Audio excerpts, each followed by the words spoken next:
Bonjour à tous, bienvenue sur le plateau de Village Semence au Salon de l'Agriculture 2019. Nous allons parler d'un sujet extrêmement intéressant et d'une association qui s'appelle AVSF, Agronomes et Vétérinaires sans frontières. Pour cela, j'ai le plaisir de recevoir Bertrand Mathieu. Bonjour. Bonjour. Alors vous êtes agronome, vous travaillez pour cette association. Elle travaille donc dans le domaine de l'agronomie, de l'agriculture, des questions vétérinaires pour un certain nombre de pays relativement lointains. Quel est l'objectif de cet organisme, de cette association? Alors donc on travaille pour dans une vingtaine de pays pour 60 projets à travers le monde, en Afrique, en Amérique du Sud et aussi en Asie du Sud-Est. On est au service de communautés paysannes, donc c'est pour le développement de l'agriculture paysanne avec 3 grands axes de développement. Un axe sur l'agroécologie, la gestion des ressources naturelles dans les territoires, un autre axe sur l'élevage paysan et la santé animale de proximité, et puis un troisième axe plus axé sur les filières et notamment l'appui aux organisations paysannes pour le développement de marchés, d'accès de ces producteurs paysans à des marchés locaux et internationaux, notamment biologiques et équitables. D'accord. Vous parliez d'agroécologie. On rappelle ce qu'est l'agroécologie. Alors, pour AVSF, en 2 mots, c'est une approche intégrée, une approche globale. On parle d'écologie du système alimentaire, ça veut dire travailler à différentes échelles. D'une part, à partir d'un ensemble de pratiques qu'on essaye de développer, notamment pour favoriser ou réintroduire dans la production agricole les processus naturels de production et les régulations biologiques. Beaucoup d'enfants, on entend de la flûte, des instruments divers et variés, mais on vous écoute, on vous écoute. Donc réintroduire effectivement un certain nombre de pratiques.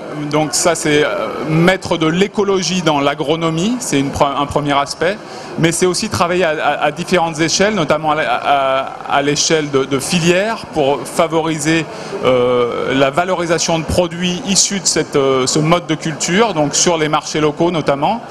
C'est aussi travailler sur les conditions de développement de l'agroécologie pour des petits agriculteurs qui n'ont pas forcément accès à des équipements spécifiques ou à des intrants spécifiques, notamment des semences, une diversité de semences et de plants pour des arbres.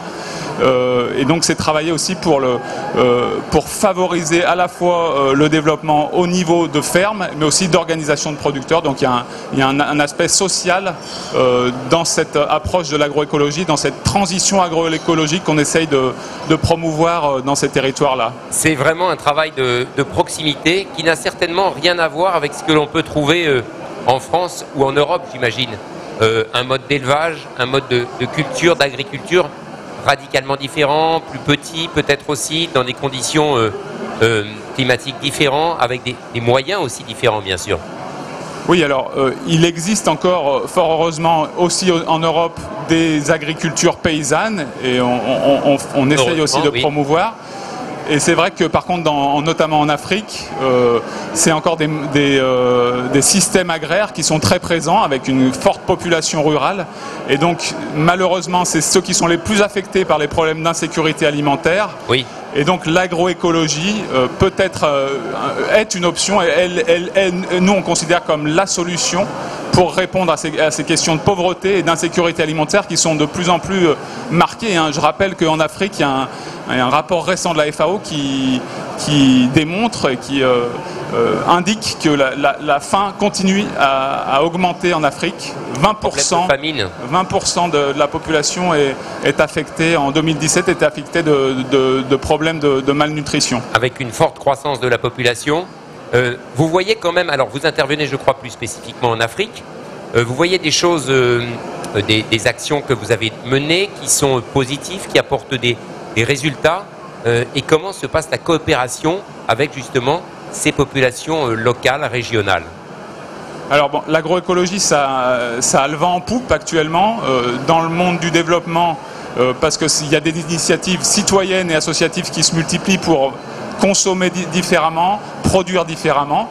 C'est reconnu à l'échelle internationale aussi, à l'échelle des institutions internationales telles que la FAO, le FIDA reconnaissent désormais ce concept et cette approche parmi la communauté scientifique. Et donc AVSF travaille alors d'une part au niveau de projets, donc de communautés locales à l'échelle de petites régions sur quelques milliers de familles pour essayer de développer ces pratiques-là, créer les conditions de développement, ça veut dire peut-être favoriser l'accès à des moyens de transport de matières organiques, puisque un des aspects c'est de gérer la fertilité des sols de manière organique. Amener des engrais naturels sans dépendre d'intrants externes. Mais on constate que ces pratiques, même s'il y a des très bons résultats à l'échelle locale, il faut qu'on change d'échelle. Et pour changer d'échelle, pour toucher des territoires beaucoup plus significatifs, on travaille aussi sur la production de références sur ces résultats, sur la performance en fait de l'agroécologie pour montrer et convaincre à des politiques, à des décideurs que ces solutions fonctionnent et peuvent résoudre de nombreux problèmes à la fois de sécurité alimentaire mais aussi d'emploi des jeunes. Donc c'est tous ces aspects-là qu'on essaye de convaincre à travers la production de références et aussi en travaillant avec des organisations régionales politiques telles que la communauté des États d'Afrique de l'Ouest avec lesquelles on collabore actuellement. J'imagine que c'est fondamental, comme vous disiez, de travailler avec les autorités locales parce que c'est elles aussi qui ont un vrai pouvoir pour vous accompagner au mieux. À AVSF, donc je rappelle Agronomes et Vétérinaires sans frontières. Si on a la population avec soi, il faut également avoir les autorités avec soi pour que cela fonctionne et que cela progresse. C'est incontournable. Vous avez des exemples de régions, pour pas dire de pays peut-être, qui sont plus réceptifs, plus à votre écoute et qui ont compris que c'était nécessaire pour les agriculteurs, pour le pays et que finalement c'était une nécessité pour eux, l'accompagnement que vous proposez? Alors oui, on a des réels succès dans différents pays. Alors je pense par exemple en Afrique subsaharienne, je pense au Mali où il y a vraiment une dynamique autour de l'agroécologie parce qu'il y a des organisations paysannes fortes qui soutiennent cette approche-là. De notre côté, on travaille aux côtés de ces organisations de paysannes. Alors ça peut être un exemple très concret, par exemple, pour les questions de transport de fumier, pour transformer les manières de fertiliser et de gérer les sols. Il faut pouvoir avoir accès à des moyens de transport très simples, type charrette. Et ça, il faut parfois les familles n'ont pas accès ou n'ont pas les moyens suffisants pour investir. C'est aussi simple que ça, en fait, parfois, les problématiques. C'est très basique.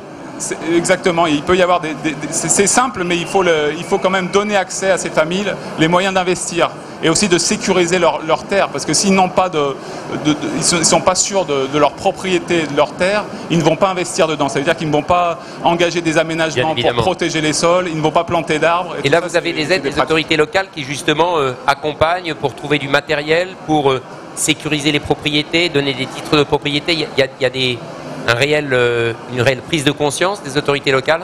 Oui, alors par exemple, j'ai un exemple très concret au nord du Togo, avec une forte densité de population, une forte pression foncière, beaucoup de locations de terres, les gens n'ont pas forcément accès, ne sont pas propriétaires de leurs terres, et pour sécuriser un peu plus leur mode de production, on a essayé de mettre en place des systèmes de baux, de location, avec les collectivités locales, pour sécuriser sur quelques années la location de la terre, et ce qui permet d'investir par exemple sur de la fumure organique dont l'effet, on sait, peut être durable sur plusieurs années par rapport à l'utilisation d'engrais minéraux.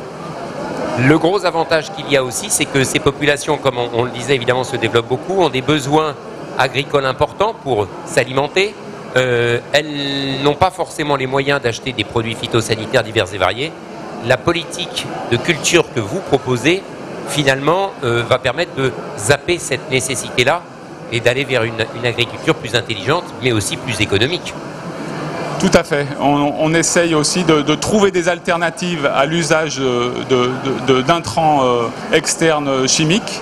Et c'est une des options, c'est d'une part, ça peut avoir un impact sur l'environnement en réduisant l'épandage de ce type de matière active qui crée des gros dégâts c'est un problème de santé aussi publique et de santé des agriculteurs qui pulvérisent.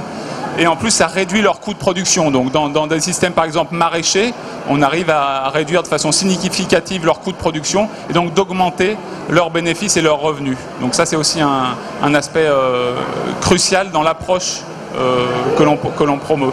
Alors, en préparant cette émission, vous m'avez dit que voilà, votre association aussi ne souhaite pas renoncer à une certaine intensification de la production. C'est pas forcément incompatible avec un modèle écologique acceptable. L'intensification, c'est possible avec raison. Et en Afrique notamment, par exemple, c'est possible. Tout à fait. Alors on parle d'intensification écologique. Donc comme je le disais, les problèmes de sécurité alimentaire en Afrique sont très, très importants. Les autorités ont commencé à répondre avant tout avec des méthodes productivistes qui ne fonctionnent pas parce qu'on ne peut pas durablement augmenter de la production à l'aide seulement d'intrants externes.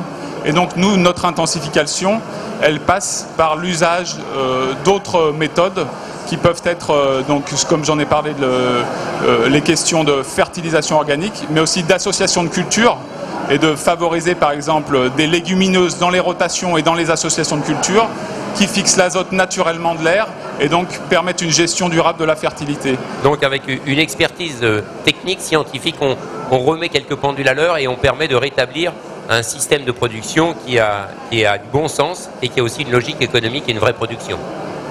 Voilà, c'est un petit peu ce qu'on essaye de développer. Alors ça veut dire bien sûr travailler aussi pour convaincre les politiques, donc générer de la volonté politique. C'est fondamental. Parce que pour l'instant, notamment en Afrique, les États s'appuient beaucoup sur cette approche productiviste, donc à partir de l'agriculture conventionnelle. Et donc il faut convaincre ces gens-là de passer à des alternatives. Et donc c'est aussi notre travail que de générer cette volonté politique.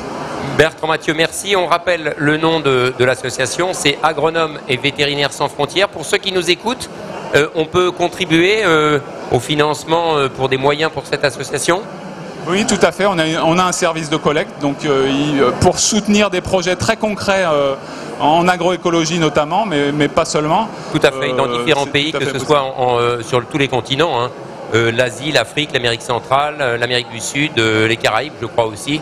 Donc vous intervenez, une association donc à soutenir avec des agronomes et des vétérinaires qui interviennent pour accompagner les populations locales dans le développement agricole intelligent, respectueux de l'environnement, concernant les animaux, concernant les cultures. C'est important, donc cette association c'est AVSF, Agronomes et Vétérinaires sans frontières. Sur le web évidemment on doit pouvoir trouver tout ce qu'il faut pour vous retrouver et éventuellement donner quelque chose à l'association. Merci beaucoup. Merci.